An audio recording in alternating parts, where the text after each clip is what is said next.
Hi, my name is Rodnina, and this is going to be my video on medication administration. So the first thing that I'm going to do is look at the MAR, the medication administration record, on my iPad, but normally it would be on a computer. So I see that the patient name is Millie Larson.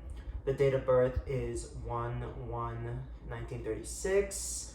She has no known allergies to drugs and or food, and she has 3 medications that are due now. So the first one is going to be haloperidol, 2 milligrams given IM for agitation.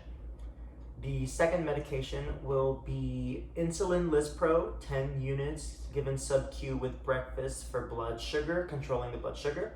And the last medication is going to be Docusate, 100 milligram tablets given PO, and that's a stool softener. So now that we know the medications, we're gonna start getting the medications ready. And normally, they would be in like a medication stock closet or a medication bin for the patient or a Pyxis. But I have the medications here. So I'm gonna go in hand hygiene. And then we're gonna start with the oral one first because that's the easiest one to get. So without opening the medication, we're gonna retrieve it.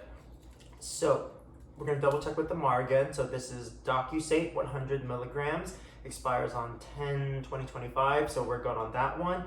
Looking at the MAR, everything matches up. Perfect. So we're gonna place this in the medicine cup and then we're gonna bring that to the patient room whenever it's ready. Next thing we're gonna go and get ready will be the insulin Lispro. So here's the insulin right here, the insulin Lispro. It's 100 units per ml, but we'll be drawing up 10 units sub-Q, but it's the correct medication. Let's see, expiration date 7/20/31, so we're good on that one. All right, so we're gonna begin drawing this one up. So hand hygiene once again. And then I have the insulin syringe here, so I'm gonna go ahead and open that up. Oh, actually what I'm gonna do is we're gonna clean off the bottle. So pop off the tab, and then we're gonna I'm gonna pretend that this is an alcohol swab, and then we're gonna go in clean. Make sure that this is all good. All right, and then we're gonna dispose of this, but I'm gonna be reusing this little thing, this paper towel, but you would dispose of the alcohol. All right, so they want 10 units.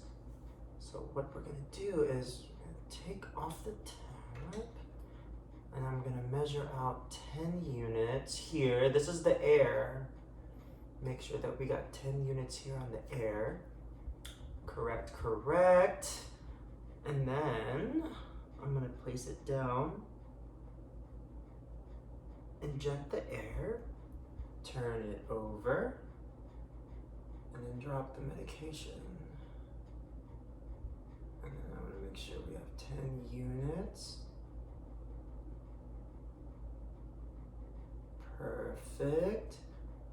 We're gonna get rid of any bubbles that we have here. All right, 10 units. And then using the scoop method, we're gonna go and very carefully recap the needle.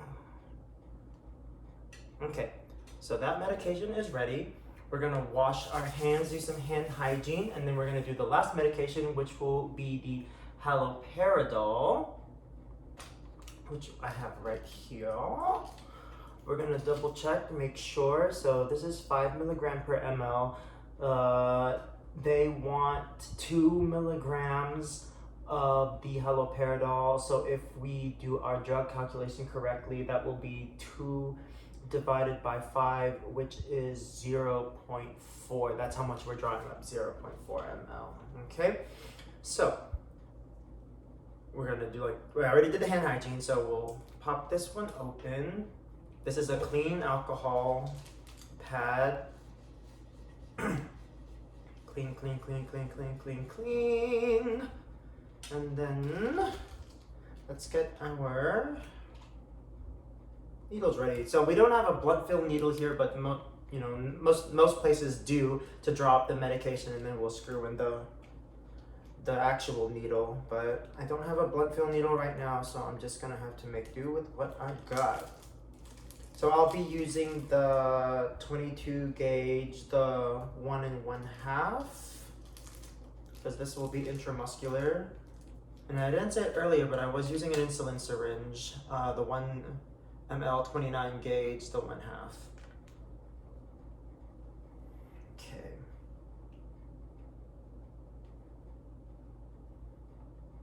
So they want 0.4. Let's see, so that's 1/2 minus 1, so that's 0.4 right there. And then I'm gonna screw in the needle.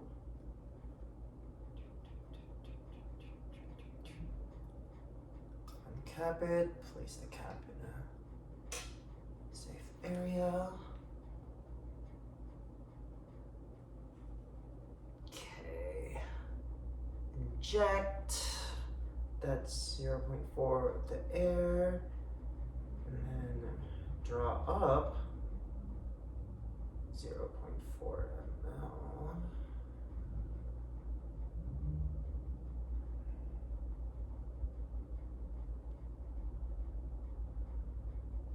Okay. And then I would have gotten rid of any bubbles while I had the vial in there.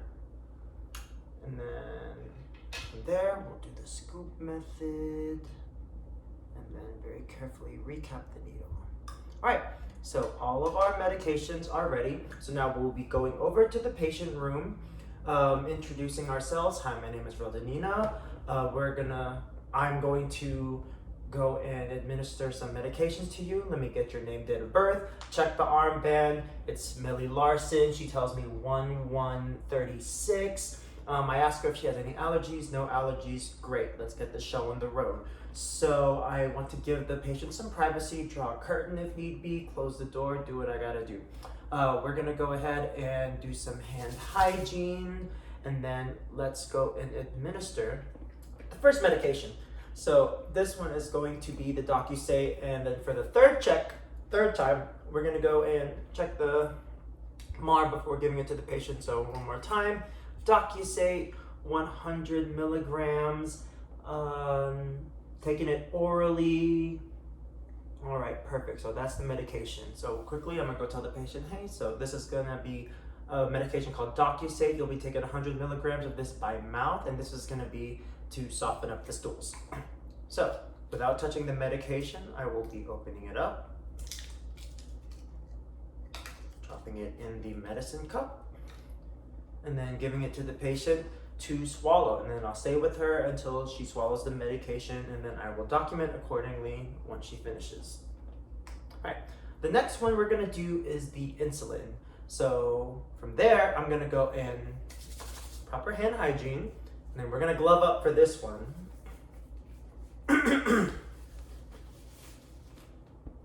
So now that I have my gloves on, I'll be telling the patient that I will be administering this medication subcutaneously. So I would be doing it most likely here in the back of the arm, but you can also do it about like 2 fingers away from, or about like 2 inches away from the belly button, right here on the stomach. But I'll just pretend that I'm doing it over here on this back arm. So I'm gonna double check and make sure. So insulin List Pro is what I have over here, 10 units. That's what I drew up, and I will be giving it subcutaneous with her breakfast, and then it'll be for blood sugar. So I'll tell her, okay, so this is the insulin that you'll be taking. You'll be having 10 units injected subcutaneously to the back of your arm, and then this will be for your blood sugar. And then we are going to remove the cap. And then we're gonna go and clean. Technically, we should have cleaned up the site first, right? Clean up the site first. And then we're gonna remove the cap like I just did. And then depending on how much, fat they have, or how big the arm is. Technically, I would go in at a 45 or 90 degree. I'm gonna go in at a 90 degree because I'm gonna assume she got a big arm. So then we're gonna pinch up. I'm gonna use it on this towel here. I'm gonna pinch up the skin, inject 10 units. Perfect. Cap the needle, put it in the sharps container. And then if need be, you can also blot the injection site, but don't rub it in because it might irritate the injection site. All right, so now that that's done, we are going to go ahead and do the next medication, which will be the haloperidol. So with this one, I'm gonna go and explain to the patient, okay, so this is a medication that will be given to you intramuscularly. I'm gonna be doing the ventrogluteal. So I'll explain that it's a medication that will be given with a bigger needle intramuscularly into the muscle, and it'll be for her agitation. Okay, so with this one, what we're going to do is double check and make sure that it is the right medication. So haloperidol, doing our math correctly, we wanted to pull up 0.4 ml, which we have done. Given now. All right, so now that we have all that correct, we are going to go ahead and get alcohol pad, clean the site. Well, actually, we want to identify the site first, right? So it's a ventrogluteal. So what we're gonna do is we're gonna put the patient on her side, either one, left or right side, with her knee a little flexed.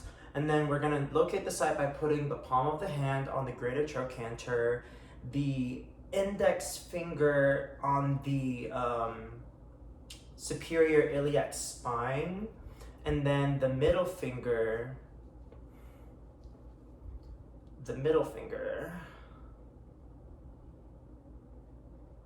on the iliac crest. There you go. I was blanking out for a second.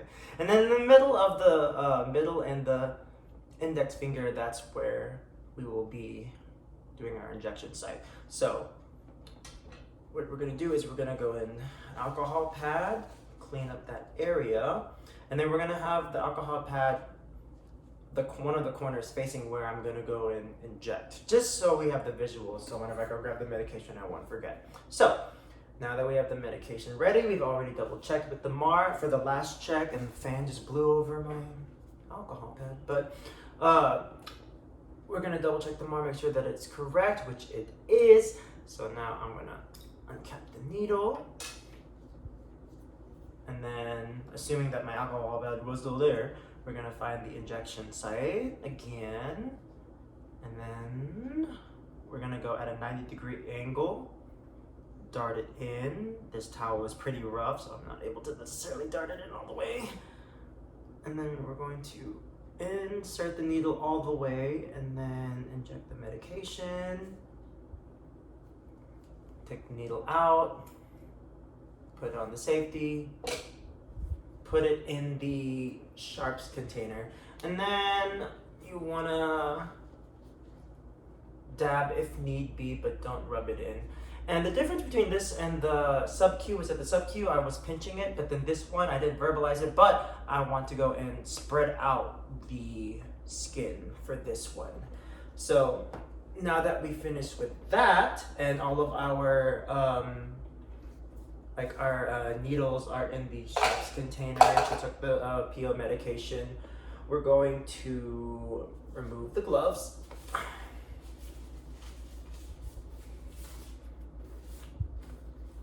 We're gonna remove the gloves, throw those away in the respective area. Clean up our hands, and then we're gonna make sure that the patient is in comfortable position, any comfortable position that she needs to be in. And then from there, we will make sure that we have everything documented, right? Personally, for me, I would document it as I was giving it, but I know via the rubric they want us to, or it says like to document kind of like at the end. Either one works really, but as long as you document it correctly. So then I'll document that all 3 medications were given, and then I'll document the sites. So I gave the insulin Lispro in the back of the arm, the posterior of the arm. And then for the haloperidol, I'm going to say that I gave it on the left ventrogluteal. And then after we had documented that and the patient is in a comfortable position, then we can go ahead and exit the room. Okay, hopefully that's everything. Thank you so much.